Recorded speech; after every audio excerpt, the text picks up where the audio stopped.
Direct মই পাহৰি যাওঁ। কিন্তু এই যিসকল মহান মন্ত্ৰীসকল আমাৰ অসমৰ একোজন তেখেতসকল অভিভাৱক।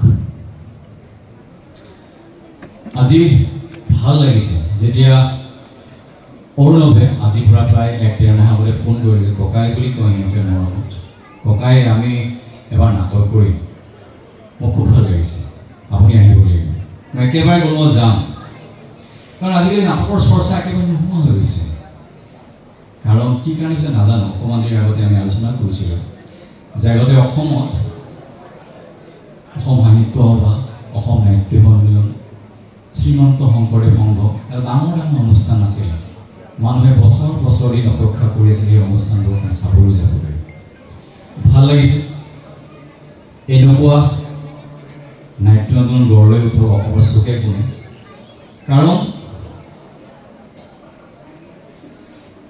অসমত অকল সংগীত শিল্পী থাকিলে নহ'ব, অসমত অভিনেতা অভিনেত্ৰী থাকিব লাগিব, পৰিচালক